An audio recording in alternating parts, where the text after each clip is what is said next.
The so-called Golden Age of Spain had many tarnished secrets, and King Philip II was behind the darkest of them. Cold, cruel, and inflexible in his own ways, Philip viewed himself as the pious hero of Roman Catholicism. But behind closed doors, his actions were nothing short of depraved. One of Philip's more disturbing secrets was hidden away right inside his own palace. While some of his subjects had noticed the windows to his son's room had been boarded up, only a select few knew the twisted reason why they were there. How did it get to that point? Well, we'll come to that later. Philip II was born in 1527, the son of the intimidating Charles V, the Holy Roman Emperor. Spain had recently begun exploiting the colonial resources of the New World, and they intended to keep it going. As a result, Philip's parents molded him into a terrifying monarch, giving him lessons in conflict, statecraft, and being a strict Catholic. Charles V even came up with a creepy motto for his son throughout his studies: piety, patience, modesty, and distrust. Philip emerged as a studious young man, but also developed a reputation for psychopathic tendencies, with many associates of Philip being alarmed at how cold and calculating he could be. When Philip was 16 years old, his father gave him regency over all the kingdoms of Spain. At the same time, Philip was expected to find a wife and an heir.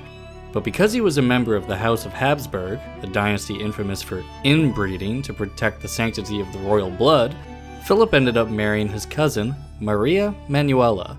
Disaster was soon to follow. On July 8, 1545, Maria gave birth to a baby boy who they named Carlos.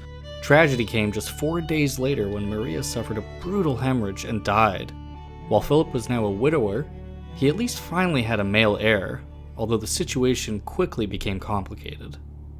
As Philip's only heir Carlos grew into a little boy and then a young man, it became clear that something was very, very wrong. The boy was constantly sick, and there didn't seem to be many lights on upstairs, likely the result of several generations of inbreeding. On top of that, Carlos grew up as an arrogant and spoiled brat, leading one dignitary to refer to him as ugly and repulsive. And that was just the start. If Philip had an icy streak in him, his son was a whole glacier. According to lore, he took pleasure in tormenting animals and serving girls alike, once ordering that a housemaid be whipped for his enjoyment, just at the age of 11. Then when a man gave him shoes he didn't like, Carlos tried to force the man to eat them. This was the first of many acts that led to King Philip making the most disturbing decision of his life. But we'll get to that later. Charles V helped Philip find a new wife. Charles's cousin was none other than Queen Mary I of England, the eldest daughter of Henry VIII and his first wife, Catherine of Aragon, and she was looking for a husband. Mary quickly grew obsessed at the thought of tying the knot with her Spanish prince, going against the prevailing opinion of her ministers that she should marry an Englishman. Although the English government made sure Philip would only co-rule England alongside Mary, and only as long as their marriage lasted, it was still a position of immense political power. And that's all the marriage was for him. As many of his aides put it, the marriage was concluded for no fleshly consideration. Philip couldn't even speak English, and the so-called lovebirds had to work around the barrier with a hodgepodge of other languages. In September 1554, England got major news. Queen Mary began to show symptoms of pregnancy. To everyone at court, it seemed like the country was about to get a new heir. Ever the pragmatist, Philip even made sure Parliament passed a law making him regent in the event of Mary dying in childbirth. However, while all the court's doctors fussed over Mary, Philip wrote to his brother-in-law during this time expressing doubts about whether Mary's pregnancy was real. In July of 1555, after 10 months of experiencing pregnancy symptoms, Mary's abdomen finally receded, revealing that Philip's doubts had been justified all along. In fact, the Queen of England had likely just suffered from a phantom pregnancy over her deep desire to have a child with her beloved husband. As soon as he was sure Queen Mary wasn't pregnant, Philip up and left England to tend to matters of his kingdom. Yes, he left his still recovering wife, who was by one account now extraordinarily in love with him, to the vipers in her court. It was a colossal jerk move, even for Philip, and the fallout was unimaginable. One of the reasons Mary's ministers were hesitant about allowing her to marry Philip was their fear that, as an even more pious Catholic than herself, Philip would push her towards intolerance of other religions, particularly Protestantism. They were right to worry. Mary began to believe her phantom pregnancy was a punishment from God because she tolerated heretics. Soon enough, she began persecuting Protestants, eventually earning the infamous nickname Bloody Mary. But even though Philip was very much a part of Mary's villain origin story, he didn't stop there. In 1556, Philip finally achieved his destiny. That year, Charles V abdicated his throne, and Philip officially became King Philip II of Spain. But even with this good news, he didn't return to Mary. In fact, he stayed away from his wife for nearly 2 years, only returning in 1557 when he wanted her to help raise an army for warmongering. Philip convinced Mary to enter a conflict with France, one that went disastrously for her nation. By the end of it, England had lost Calais, its last remaining territory on mainland Europe. Mary was so distraught at this that she was supposed to have said, "When I am dead and opened, you shall find Calais lying in my heart." Mary's health declined rapidly as she may have gone through another phantom pregnancy, and in November 1558, Queen Mary passed away. As she didn't have an heir, she appointed her sister Elizabeth as the successor to the throne. Philip wasted no time, and shortly after Mary's passing, he proposed to Elizabeth as a means of holding power in England.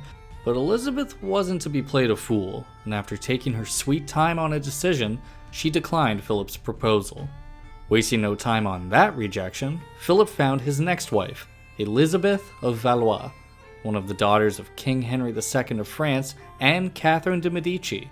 Over the next 4 years, Philip and his wife tried to have more heirs together besides his lone son Carlos. It was full of bloody tragedy. First, Elizabeth gave birth to a stillborn son, and in 1564 she miscarried twins. Philip was in desperate need of an heir, especially with what happened to his eldest son next. In 1562, Carlos, while chasing a servant girl down some stairs, took a spill and hit his head. For days he lay on the brink, experiencing severe pain and delusions. Only by drilling a hole into his skull did they take Philip's son back from the edge. The head injury changed Carlos from a menace to a downright tyrant, and this forced Philip into a painful decision. The man for whom political legacy was everything had to remove his heir from any positions of power, and things only got worse. The prince was so mentally disturbed that one day, when someone threw water from a window and it accidentally splashed him on his walk, he demanded the man's house be set on fire. Carlos also attempted to throw a servant who displeased him out of a window. Oh, and then he tried to kill 2 of his father's men. But it was the next incident that was the final straw. In 1567, Carlos barged into the rooms of Philip's half-brother John of Austria and tried to shoot him. When that didn't work, a wary servant of Carlos had already removed the bullets from the gun, he proceeded to try to throttle John with his bare hands. John survived the attack, but Philip couldn't ignore it anymore. He ended up doing something so drastic that it ultimately became the darkest secret of his entire reign. He immediately had the boy locked up and all but isolated from the world. For weeks, Philip kept Carlos from receiving any correspondence and refused to let anyone but his most loyal men visit the prince. But still, Philip didn't think it was enough, and early next year, he entered his son's room in full armor and with a full complement of men at his back. He took away any papers and arms in the room, then boarded up the prince's windows for good measure. Carlos did not respond well at all to these extreme tactics from his father, and after several forms of protest, Carlos engaged in a hunger strike. He became quite ill as a result. All the while, Philip continued to lie to the court and make excuses about his son's absence in an effort to protect his reputation. In the summer of 1568, Carlos suddenly passed, likely from complications of his already poor health and his attempts to starve himself. Of course, many rumors at the time indicated that Philip had his troublesome son taken care of, a narrative many associate with Philip to this day. Death and destruction became Philip's life after his son's passing. In his personal life, Elizabeth of Valois died due to complications from a miscarriage. Desperate for a male heir, Philip immediately opted to marry Anna of Austria, a woman 20 years his junior, who was not only his niece, but also was promised to his recently deceased son Carlos in marriage. Yikes. Over the next decade, she bore him 4 sons and a daughter. Sadly, only one of those children made it to adulthood, that one child being the future king of Spain, Philip III, and Anna herself succumbed to illness only at the age of 30. On the political front, Philip had long maintained chilly but cordial relations with Queen Elizabeth of England, but that came to an end when Elizabeth began helping Dutch rebels. Philip had spent his reign putting down Protestant insurrections, particularly in the Spanish-held Netherlands, and still viewed himself as the protector of the one and only true religion, Catholicism. In 1588, desperate to keep Catholic supremacy in Europe, Philip turned his Spanish armada towards English shores. Although much is made of Elizabeth's army trouncing the armada and sending the Spanish back with their tails between their legs, the truth is something much worse happened. Right at the place where the armada was going to strike, an enormous storm hit the English Channel, destroying many of Philip's ships without the English lifting a finger. In this hefty war of religion, it was extremely bad PR for a natural disaster to stymie Philip's ambitions so brutally. Indeed, Protestants around Europe cheered at the storm's destruction of the armada, believing that it was God showing his will to the people. Philip, for his part, reportedly complained, "I sent my fleet against men, not against the wind and the waves." Flabbergasted at his loss, Philip couldn't let the thought of England go. It would almost be the end of him. Philip kept desperately trying to hammer at England's shores and sent further fleets in 1596, when he was approaching his 70s, and then again in 1597. Each of them failed in their missions and likewise failed to fulfill Philip's desires of one last golden victory for his golden age. By the end of his life, bouts of malarial fever and gout had crippled Philip and turned him into a shadow of what he once was. In order to bear the pain and still govern his nation, Philip took to strapping himself to a chair for the last 3 years of his life, the years he sent out those 2 desperate armadas again, and the prospects for his succession looked even more grim. Philip II lived long enough to watch his son and heir, Prince Philip III, grow into a young man. He was deeply disappointed in what he saw.